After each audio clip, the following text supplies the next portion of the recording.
Hello student, स्वागत है आप सभी का आरएस केमिस्ट्री सॉल्यूशन में। आज का वीडियो बेसिक कंसेप्ट का फोर्थ वीडियो होने वाला है स्टूडेंट। पहले वीडियो में जो थर्ड वीडियो हमने लिया था उसमें मैंने आपको बताया था कि परसेंटेज कंपोजिशन क्या होता है। फिर हमने देखा था कि मॉलिक्यूलर फार्मूला और इंपिरिकल फार्मूला क्या होता है। आज के वीडियो में बेटा हम मॉलिक्यूलर फार्मूला और इंपिरिकल फार्मूला का रिलेशन देखने वाले और कुछ प्रॉब्लम भी सॉल्व करने वाले हैं कि एग्जाम में प्रॉब्लम किस तरीके से परसेंटेज कंपोजिशन पर आता है। तो ये वीडियो बहुत खास होने वाला है स्टूडेंट, और आपको वीडियो को पूरा देखना है। मेरे चैनल पर नए हो तो चैनल को सब्सक्राइब करना नहीं भूलना है स्टूडेंट। चलिए बढ़ते हैं आगे कि इसमें क्या बताने की कोशिश की, क्या समझना है हमें। Relation between molecular formula and empirical formula, relation between molecular formula and empirical formula. तो बेटा क्या करेंगे ना, कुछ फार्मूलाज यहां पर क्या करते हैं ना, हम समझने की कोशिश करते हैं। ओके, सम इंपॉर्टेंट फॉर्मूला और you can say it as a concept. Okay, क्योंकि प्रॉब्लम सॉल्व करना है ना, अभी हमें हमें क्या करना है, प्रॉब्लम सॉल्व करना है। तो इसके लिए कुछ इंपॉर्टेंट फॉर्मूले हमें समझने हैं। उसमें सबसे पहले रहेगा बेटा मॉलिक्यूलर मास और वेपर डेंसिटी का रिलेशन। क्या molecular mass okay is equal to क्या होता है बेटा, 2 into vapour density. 2 into vapour density. Sometime देखिए आपको वेपर डेंसिटी की बजाय वीडी लिखा मिलेगा वहां पे, तो ये वेपर डेंसिटी होता है। जनरली ये गैस के लिए यूज करते हैं। किसके लिए यूज करते हैं बेटा, गैस के लिए। फिर भी आप प्रॉब्लम ठीक से देख लेना है ताकि आपको क्या मिल जाए, मॉलिक्यूलर मास मिल जाए। ठीक है, उसके बाद बेटा मॉलिक्यूलर फॉर्मूला कैसे कैलकुलेट करते हैं। okay. क्या कैलकुलेट करना बेटा हमें, molecular formula. So molecular formula is equal to क्या होता है बेटा, एन इंटू इंपिरिकल फॉर्मूला। क्या होता है बेटा, एन इंटू इंपिरिकल फॉर्मूला होता है। ठीक है, अभी सवाल आता है कि एन कैसे फाइंड आउट करें। To find N, to find value of N, अगर एन की वैल्यू आपको फाइंड आउट करनी है तो क्या करेंगे आप, फॉर्मूला यूज करेंगे। व्हाट, मॉलिक्यूलर मास अपॉन क्या करना है बेटा, आपको इंपिरिकल मास लेना है। मॉलिक्यूलर मास अपॉन क्या लेना है, इंपिरिकल मास। बस इन तीन फॉर्मूला को आप याद रखिए बेटा। अगर आपको ऐसा कोई भी प्रॉब्लम आएगा और ये तीन फॉर्मूले अगर आपको पता हो तो आप इस प्रॉब्लम को इजीली क्या कर सकते हो, आगे सॉल्व कर सकते हो। ठीक है, सबसे पहला मॉलिक्यूलर मास कैसे जो है, तो मॉलिक्यूलर मास क्या होता है, ट्वाइस ऑफ वेपर डेंसिटी होता है। मॉलिक्यूलर फॉर्मूला इंपिरिकल फॉर्मूला से कैलकुलेट कर सकते हैं अगर आपके पास एन हो तो। और एन कैसे कैलकुलेट करते हैं बेटा, मॉलिक्यूलर मास अपॉन इंपिरिकल मास से कैलकुलेट करते हैं। चलिए कुछ प्रॉब्लम सॉल्व करते हैं। आज का वीडियो ना प्रॉब्लम के लिए बहुत इंपॉर्टेंट होने वाला है। ये प्रॉब्लम आपको बहुत ज्यादा हेल्प करेगा स्टूडेंट। ठीक है, देख लीजिए। ओके, क्या दिया है देखो, आपको प्रॉब्लम क्या दिया है बेटा। An organic compound contains 40% of carbon and 6.6% of hydrogen if molecular mass of compound is 180। क्या क्या दिया है ना, उस पर थोड़ा सा क्या करते हैं ना बेटा, हम फोकस करते हैं। क्या क्या दिया है देखो, 40% ऑफ कार्बन दिया है। ओके, 6.6% ऑफ क्या दिया है, हाइड्रोजन दिया है। उसका मॉलिक्यूलर मास भी दिया है बेटा, आपको कितना दिया है, 180 दिया है। ओके, और आपको क्या फाइंड आउट करना है बेटा, मॉलिक्यूलर फॉर्मूला। तो मॉलिक्यूलर फॉर्मूला अगर आपको फाइंड आउट करना है तो परसेंटेज आपको दिया है। परसेंटेज अगर आपको दिया है तो आप पहले इंपिरिकल फॉर्मूला फाइंड आउट कीजिए, फिर आप मॉलिक्यूलर फॉर्मूला फाइंड आउट कर सकते हो। बहुत आसान है। ठीक है, सबसे पहले क्या करेंगे बेटा, सबसे पहले क्या करेंगे, ओके, सबसे पहले हमें करना क्या है, सबसे पहले हमें करना क्या है, ओके, पहला काम करना है बेटा, to find simplest ratio. To find what, simplest ratio. Simplest ratio मतलब क्या बेटा, इंपिरिकल फॉर्मूला। आपको क्या फाइंड आउट करना है बेटा, इंपिरिकल फॉर्मूला फाइंड आउट करना है। और बहुत सिंपल तरीका इंपिरिकल फॉर्मूला को फाइंड आउट करने का। इंपिरिकल फॉर्मूला क्या करना है बेटा, आपको फाइंड आउट करना है। तो इसके लिए आप क्या करोगे, इसके लिए आपको करना क्या है, क्या करना पड़ेगा आपको, देखो सबसे पहले आप क्या करोगे बेटा, सबसे पहले आप लिखोगे एटम, कौन कौन से एटम इसके अंदर है। ओके, फिर बाद में आप लिखोगे बेटा इसका परसेंटेज। क्या लिखोगे, परसेंटेज, जो प्रॉब्लम में आपको दिया है। नेक्स्ट आप क्या करोगे, परसेंटेज बाय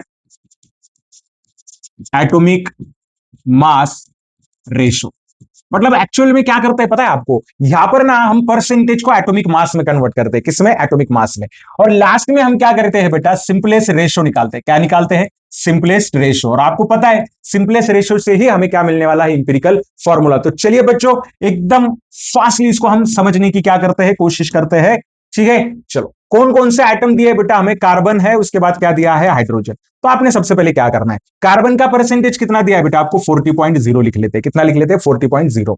और हाइड्रोजन का कितना दिया है बेटा, 6 पॉइंट कितना दिया है, 6। सबसे पहले आपको करना क्या है ना बेटा, जितना परसेंटेज आपको दिया है उसके आप एडिशन करो। It must be come to 100। वो कितनी आनी चाहिए, 100 परसेंटेज, सबका मिला के 100 आना चाहिए। लेकिन यहाँ पे कितना आ रहा है, 46.6% आ रहा है। अगर दिए हुए परसेंटेज की एडिशन 100 नहीं आ रही है बेटा, मतलब नियर बाय 100 नहीं आ रही है, 99.5 भी आएगा तो भी 100 ही कंसीडर करना है, ठीक है। अगर वो नियर बाय 100 नहीं आ रही है तो जो बचा हुआ डिफरेंस होगा ना परसेंटेज के लिए, वो परसेंटेज हमेशा ऑक्सीजन का होगा। किसका होगा? ऑक्सीजन का। दूसरा कोई भी एलिमेंट होगा आपको दिया जाएगा, लेकिन अगर नहीं दिया है तो वो परसेंटेज किसका होगा? हमेशा ऑक्सीजन का होगा। बराबर कि नहीं? ठीक है। तो अगर इन दोनों को मैं मिला दूं तो 46.6 हो रहा है, मतलब तीसरा एलिमेंट भी इसके अंदर है, और वो कौन है? ऑक्सीजन। वो कितना होगा? इन दोनों का मिला के कितना हो रहा है बेटा? इन दोनों का मिला के कितना हो रहा है? इन दोनों का मिला के कितना हो रहा है? 46 पॉइंट कितना हो रहा है? 6। तो कितना आएगा? कितना बचा है? 53.4। Yes, am I correct? कितना बचा है? 53.4। तो मैं यहां पर लिखूंगा बेटा, क्या लिखूंगा? 53.4। ओके, अभी आगे क्या करना है? ये नेक्स्ट वाली स्टेप बहुत ज्यादा इंपॉर्टेंट है। आगे क्या करना है बेटा? जो परसेंटेज आपको दिया है, जो परसेंटेज आपको दिया है, उस परसेंटेज को उसी एटम के एटॉमिक मास के साथ डिवाइड करना है। मतलब परसेंटेज को आप एटॉमिक मास में कन्वर्ट कर रहे हो, बराबर है कि नहीं? तो यहां पे कितना है? 40.0 डिवाइडेड बाय 12, क्योंकि कार्बन का जो एटॉमिक मास होता है वो 12 होता है। हाइड्रोजन का 6.6, उसका एटॉमिक मास कितना होता है बेटा? 1। ऑक्सीजन का कितना दिया है आपको? 53.4 दिया है, डिवाइडेड बाय ऑक्सीजन का जो एटॉमिक मास होता है बेटा वो कितना होता है? 16। आया समझ? ठीक है, चलिए रेशो निकाल लेते हैं बेटा। अभी रेशो निकाल लेते हैं, कितना आएगा देखो। 12 3 आर 36, फिर से 4 बचा तो 12 बराबर है 3.3। इसका कितना आएगा बेटा? 6.6। और लास्ट में इसका अगर आप करोगे तो इसका भी कितना आएगा बेटा? अप्रोक्सीमेटली 3। ये अप्रोक्सीमेटली ही लेना है आपको।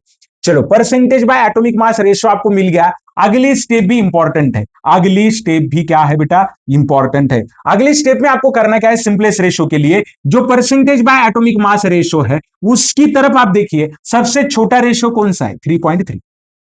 ये सबसे छोटे रेशो से बाकी सभी रेशो को डिवाइड करना है, उसको खुद को भी डिवाइड करना है और बाकी सभी रेशो को भी क्या करना है? डिवाइड करना है। तो 3.3 डिवाइडेड बाय क्या आएगा बेटा? 3.3। ये क्या आएगा? 6.6 डिवाइडेड बाय 3.3। ये क्या आएगा? 3.3 डिवाइडेड बाय 3.3। बताओ ना बच्चों, क्या आएगा? 1। ये क्या आएगा? 2। और ये क्या आएगा? 1। समझ में आया? ये आपका सिंपलेस्ट रेशो है। सिंपलेस्ट रेशो मिल गया तो इंपिरिकल फॉर्मूला मिल गया। Therefore empirical formula of compound क्या आएगा बेटा? Empirical formula, empirical formula of compound, compound का इंपिरिकल फॉर्मूला क्या होगा बेटा? CH2O होगा। क्या होगा? CH2O होगा। इंपिरिकल फॉर्मूला मिल गया। तुरंत क्या करना है? जैसे इंपिरिकल फॉर्मूला आपको मिल जाए तुरंत इंपिरिकल मास कैलकुलेट करना है। क्या कैलकुलेट करना है? इंपिरिकल मास। आगे देखते हैं, चलिए आगे सॉल्व करते हैं इसको, ठीक है। सो वही प्रॉब्लम है बेटा। Therefore empirical mass is, empirical mass is, empirical mass क्या आएगा? बराबर कि नहीं? क्या आएगा? 12 प्लस 2 प्लस क्या आएगा बेटा? 16। तो कितना आ रहा है? 30। कितना आ रहा है बेटा? 30 आ रहा है। तो चलिए एन फैक्टर फाइंड आउट करते हैं। सो एन कैसे फाइंड आउट करेंगे? Empirical mass upon molecular mass. ओ हो, उल्टा हो गया, ठीक है, उल्टा हो। ठीक है, क्या आएगा? मॉलिक्यूलर मास अपॉन क्या आएगा? इंपिरिकल मास। ओके, तो मॉलिक्यूलर मास प्रॉब्लम में कितना दिया है? 180। इंपिरिकल मास कितना है? 30। तो कितना आएगा? 6। लास्ट स्टेप बची है, last step. Molecular formula is equal to क्या है बेटा? Molecular formula is equal to N into क्या आएगा? N into empirical formula. क्या आएगा बेटा? N into empirical formula. तो क्या है एन? ओके, और इंपिरिकल फॉर्मूला क्या है? CH2। तो क्या आएगा बेटा? C6H12 and O6। इसका फॉर्मूला क्या होगा बेटा? C6H12O6 होगा। हमें आंसर मिल गया है। क्या मॉलिक्यूलर फॉर्मूला इस कंपाउंड का क्या होगा? C6H12O6। होप स्टूडेंट आपको ये प्रॉब्लम क्या आया होगा, समझ में आया होगा। चलिए तुरंत दूसरा प्रॉब्लम देख लेते हैं। अभी आप बहुत अच्छे तरीके से इसको सॉल्व कर पाओगे। देखिए अभी क्या दिया है आपको। An organic compound contains 40% of carbon, 13.3% of hydrogen and 46.6% of nitrogen. What will be its empirical formula? बस empirical formula ही कैलकुलेट करना है। चलिए देख लेते हैं, चलिए देख लेते हैं। ओके, कौन कौन से आइटम है बेटा इसमें? पहले क्या करेंगे? आइटम लिखते हैं। कौन कौन से? Carbon, hydrogen and nitrogen. Okay, percentage लिखते हैं। परसेंटेज बाय एटॉमिक मास लेते हैं, percentage by atomic mass. Okay, and last में क्या देखते हैं? Simplest ratio. क्या देखना है रे? Simplest ratio. क्या देखना है? Simplest ratio. चलिए जल्दी से सॉल्व करते हैं बेटा, क्योंकि टाइम बहुत कम होता है ना हमारे पास, तो फास्ट कर लेंगे अभी अभी अभी ना, स्पीड बढ़ानी है हमें। चलिए क्या करते हैं? कार्बन का परसेंटेज कितना है? 40 डिवाइडेड बाय कितना आएगा? 12। ओके, उसके बाद नहीं सॉरी 40 है ना, तो सिर्फ 40 लिखते हैं, पहले परसेंटेज लिख लेते हैं, बाद में डिवाइड करते हैं। हाइड्रोजन का कितना दिया है? 13.3। और इसका कितना दिया है? 46.6। तो लगभग 100% हो जाता है। इन सबके एडिशन कितनी हो जाएगी? 100% हो जाएगी। परसेंटेज बाय मास रेशो देखते हैं। 40/12 13.3/1, ओके, एंड 46.6 डिवाइडेड बाय 14, क्योंकि नाइट्रोजन का एटॉमिक मास क्या होता है बेटा 14 होता है। इसको अगर मैं डिवाइड करूं तो कितना आएगा 3.3, इसको अगर मैं डिवाइड करूंगा तो कितना आएगा, okay? अगर इसको मैं डिवाइड करूंगा तो कितना आएगा 3 पॉइंट, कितना आएगा बेटा 3 आएगा, कितना आएगा 3.3। सिंपलेस्ट रेशियो में क्या करते हैं बोलो ना, क्या करते हैं, क्या करेंगे 3.3 डिवाइडेड बाय 3.3 कितना आएगा 1, है कि नहीं। 13.3 डिवाइडेड बाय 3.3 तो कितना आएगा 4, ठीक है। 3.3 डिवाइडेड बाय 3.3, ओके, कितना आएगा 1। हो गया ना, सिंपलेस्ट रेशियो मिल गया ना, मिल गया कि नहीं मिला, मिला ना सर, ओके। तो क्या आएगा empirical formula, therefore empirical formula is, बोलो इंपिरिकल फॉर्मूला क्या आएगा, empirical formula is, empirical formula क्या आएगा बेटा, इंपिरिकल फॉर्मूला आएगा CH4N, क्या आएगा बेटा CH4N आएगा। होप स्टूडेंट आपको ये प्रॉब्लम समझ में आया हो, इंपिरिकल फॉर्मूला क्या आएगा CH4N आएगा बेटा, ठीक है। चलिए अभी नेक्स्ट प्रॉब्लम पढ़ते हैं, नेक्स्ट प्रॉब्लम देखते हैं, नेक्स्ट प्रॉब्लम में क्या पूछा है हमें, क्या दिया है देखो, an organic compound contains 54.54% of carbon, 9.09% of hydrogen and 36.36% of oxygen है। ये इधर इधर ना नहीं दिख रहा है ना आपको, तो इधर इधर ना ऑक्सीजन है, क्या है ऑक्सीजन, नहीं दिख रहा है आपको तो आप थोड़ा समझ लो उसको। चलिए पहले क्या करते हैं बेटा, पहला हमारा काम क्या रहेगा, पहले हम इंपिरिकल फॉर्मूला कैलकुलेट करेंगे। चलिए एटम लिखते हैं यहां पर, ओके, यहां पर क्या लिखते हैं परसेंटेज, यहां पर परसेंटेज बाय क्या लेते हैं एटॉमिक मास, ओके, और लास्ट में क्या लेते हैं बेटा सिंपलेस्ट रेशियो, लास्ट में क्या लेंगे सिंपलेस्ट रेशियो, क्या कंसीडर करेंगे सिंपलेस्ट रेशियो कंसीडर करेंगे। बताइए ना जरा कौन कौन से आइटम है, बताइए बताइए कौन कौन से आइटम है, एटम है कार्बन, उसके बाद कौन है एटम है हाइड्रोजन और ऑक्सीजन भी है। परसेंटेज लिखते हैं बेटा 54.54, बाद में कितना है 9.09 और बाद में कितना है 36.36, हाँ लगभग मतलब मैच हो जा रहा है, 100% हो जा रहा है बराबर कि नहीं, ठीक है, हमें पता चल ही जाता है।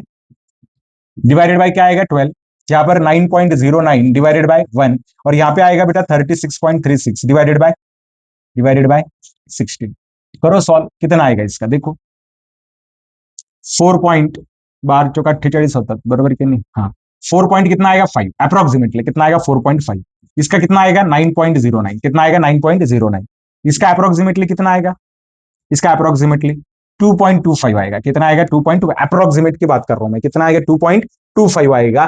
तो अगर मैं सिंपलेस्ट रेशियो देखो तो ये सबसे छोटे वाला है, तो क्या आएगा बेटा 4.5 डिवाइडेड बाय 2.25 तो कितना आ रहा है 2, यहां पर 9.09 डिवाइडेड बाय 2.25 तो अप्रोक्सीमेटली कितना आएगा 4, 2.25 डिवाइडेड बाय 2.25 तो कितना आएगा 1। बताइए ना बेटा इंपिरिकल फॉर्मूला क्या होगा, बताइए empirical formula is, empirical formula क्या होगा बेटा C2H4O, क्या होगा इंपिरिकल फॉर्मूला C2H4 क्या होगा बेटा O होगा, C2H4O। तो इंपिरिकल मास भी निकाल लेते हैं ना, अच्छे काम के लिए देरी क्यों लगानी है कि नहीं, इंपिरिकल मास भी कैलकुलेट कर लेते हैं, कितने कार्बन है 2, कितने हाइड्रोजन है 4, कितना ऑक्सीजन है 1, इन सबके एडिशन करो ना कितने आती है देखो 44 आएगी, यस सर 44।